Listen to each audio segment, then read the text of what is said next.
کہ اللہ نے کسی بزرگ کے ہاتھ پہ یہ بھی کر کے دکھا دیا. یہ تو اللہ کی قدرت کی دلیل ہے, بزرگ کی قدرت کی تھوڑی دلیل ہے. لیکن اس کو بھی انہوں نے کیا کہنا شروع کر دیا؟ شرک. فضائل صدقات بھی شرک, فضائل اعمال بھی شرک. مگر یہی کرامتیں جب بخاری اور مسلم کے محدثین اور راویوں سے صادر ہوں تو وہاں کوئی کلپ مارکیٹ میں نہیں آئے گا. چپ, ٹھیک ہے نا؟ سمجھ رہے ہیں؟ فضائل اعمال یا فضائل صدقات میں کوئی بزرگ کی کرامت ہے کہ مردہ زندہ ہو گیا تو فلانا ہو گیا تو ڈمکانا ہو گیا, تو وہ شرک.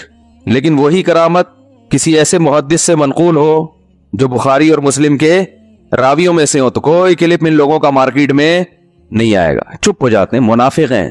تبھی ہم بار بار کہتے ہیں کوئی سامنے بیٹھے گا تو بات کرے آدمی. بیٹھتے ہی نہیں کم وقت سامنے کبھی نہیں بیٹھیں گے. تو کرامت شرک نہیں ہوتی, کیونکہ کرامت کی نسبت کس کی طرف ہوتی ہے؟ اللہ کی طرف. بزرگ کی طرف مجازن نسبت کی جاتی ہے. معجزہ اصل میں اللہ کی طرف منسوب ہوتا ہے. معجزے کی نسبت پیغمبر کی طرف مجازن ہوتی ہے, حقیقتاً نہیں ہوتی. حضرت عیسیٰ علیہ السلام کہتے تھے احیی الموتى, میں مردوں کو زندہ کرتا ہوں. حالانکہ ہمارا یہ نظریہ حضرت عیسیٰ مردوں کو زندہ نہیں کرتے تھے, نہ کر سکتے تھے, یہ طاقت کسی بشر میں ہے نہیں. لیکن حضرت عیسیٰ کی طرف مردوں کو زندہ کرنے کی نسبت یہ شرک نہیں ہے, اس لیے کہ یہ حقیقی نسبت نہیں ہے. اللہ زندہ کرتا تھا, زبان حضرت عیسیٰ کی استعمال ہو رہی ہے تو مجازن ان کی طرف نسبت کر دی.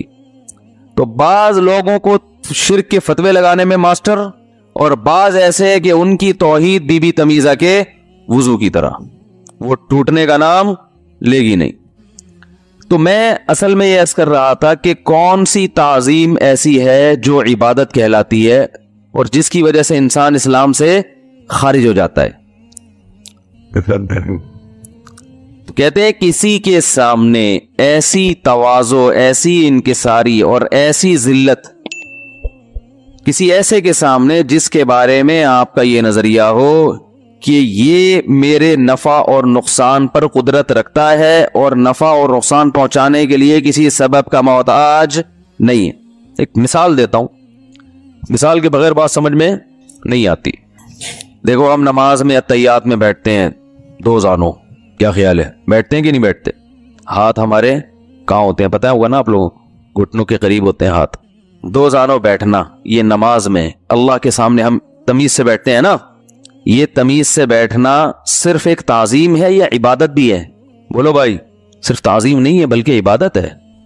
لیکن یہی تمیز سے آپ اپنے ابا کے سامنے بھی بیٹھتے ہوگے اگر تمیزدار خاندان سے آپ کا تعلق ہوگا. بعض دفعہ انسان تمیز سے اپنے ابا کے سامنے بھی بیٹھا ہوتا ہے نا.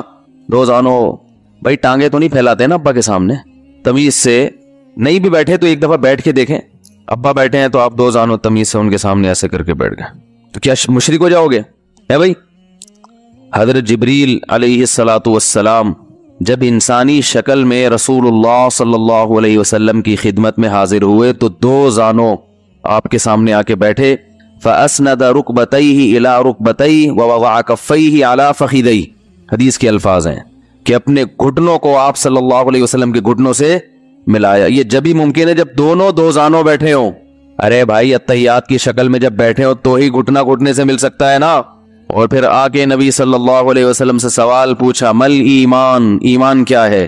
تو یہ بڑی تمیز سے ادب احترام سے بیٹھے تھے نبی کے پاس, وہی پوزیشن جو اتحیات میں ہوتی ہے. تو کیا ہم یہ کہیں گے کہ حضرت جبریل نے محمد صلی اللہ علیہ وسلم کی تعظیم کی, وہی تعظیم جو ہم اللہ کی کرتے ہیں, تو گویا آپ نے عبادت کی, گویا پھر آپ معاذ اللہ مشرک ہو گئے؟ تو یہ کہنا درست ہوگا؟ تو سوال پیدا ہوتا ہے فرق کیا ہے اس تعظیم میں اور اس تعظیم میں؟ بھائی سجدہ کرنا اللہ کو عبادت ہے, یہ عبادت کسی اور کے لیے جائز نہیں ہے. لیکن اللہ نے فرشتوں کو حکم دیا آدم کو سجدہ کرو. کیا خیال ہے بھائی؟ تو سوال یہ پیدا ہوتا ہے کہ اے اللہ تو نے تو اپنے سوا کسی کی عبادت کو حلال کبھی بھی نہیں کیا, تو فرشتوں کو کیوں کہہ رہا ہے کہ آدم کی عبادت کریں؟ یہ تو شرک ہے, اللہ شرک کی اجازت دے سکتا ہے بھائی؟ تو فرق کیا ہے اس سجدے میں اور اس سجدے میں جو ہم کرتے ہیں؟ فرق یہ ہے کہ جب آپ ابا کے سامنے دو زانوں تمیز سے بیٹھتے ہیں تو ابا کی تعظیم ہے, ادب ہے, احترام ہے, لیکن دل میں یہ جذبہ نہیں ہے کہ یہ تعظیم میں اس لیے کر رہا ہوں کہ یہ جو سامنے والا اتنا قابل تعظیم ہے کہ میں اس کا ایسا غلام ہوں کہ یہ میری ذات پہ جو چاہے تصرف کر سکتا ہے، یہ جب چاہے مجھے فائدہ پہنچا سکتا ہے، جب چاہے مجھے نقصان پہنچا سکتا ہے۔ یہ فائدہ پہنچائے گا بھی تو سبب کے تحت۔ بھائی تھانے دار کے سامنے آپ دو زانوں بیٹھتے ہیں اس لیے کہ فائدہ پہنچا سکتا ہے، نقصان بھی پہنچا سکتا ہے، لیکن ایک دائرہ کار ہے، اس دائرے سے آگے نہیں جائے گا۔ تعلقات استعمال کرے گا، یہ سبب ہے۔ بندوق کا استعمال کرے گا، یہ سبب ہے۔ آپ اگر اس سے بڑا تعلق لے آئے، بلکہ وہ آپ اس کے سامنے دو زانوں بیٹھے تھے، ہے بھائی علاقے کا کوئی ایس ایچ او صاحب تھے، تو اس کو اس پہ بھی غصہ آئے کہ سردہ کیوں نہیں کر رہے، اور اس نے اپنا کارڈ نکال کے دیا میں ایس ایچ او، آپ نے کارڈ نکالا کہ میں ڈی ایس پی ہوں۔ جیسے وہ ایک آدمی کو کسی نے چاقو دکھایا، بولا تیری جیب میں جو کچھ ہے نکال دے، اس نے بندوق نکالی، اس نے بولا اب تیری جیب میں جو کچھ ہے تو نکال دے، تو اب بجائے آپ اس کی تعظیم کریں وہ آپ کی تعظیم شروع کر دے گا۔ تو عام نارملی ہم جب کسی کی کو عزت دیتے ہیں، رسپیکٹ دیتے ہیں، تو یہ مقصد نہیں ہوتا کہ یہ ہمارے نفع اور نقصان پر قدرت رکھتا ہے۔ اگر کوئی شخص کسی پیر و مرشد کی تعظیم کرے، سجدہ بھی نہ کرے، صرف تمیز سے دو زانوں بیٹھے اور یہ نظریہ رکھے کہ یہ پیر صاحب بہت پہنچے ہوئے ہیں، ان کو منا کے رکھو ورنہ یہ مجھے فائدہ بھی پہنچا سکتے ہیں اور نقصان بھی، تو یہ بھی کافر ہے۔ اور آج کل جاہل پیروں کی تعظیم اسی جذبے سے ہو رہی ہے، ورنہ اس کمبخت پیر کے پاس نہ علم ہے نہ تقوی ہے، بس اس خوف سے کہ پتہ نہیں ہمارے کچھ بگاڑ نہ دے، تو یہ بھی شرک ہے۔ کیوں بگاڑے گا؟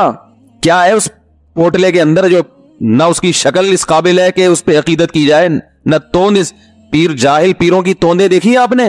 میں نہیں کہہ رہا کہ جس کی بھی توند ہے تو خدا نخواستہ وہ جاہل ہے۔ بعض لوگ بزرگ ایسے ہوتے ہیں جو قدرتی طور پر بھاری جسم کے، تو بڑے بڑے صحابہ ایسے ہیں جو بھاری جسم کے تھے، لیکن there are two types of توندس۔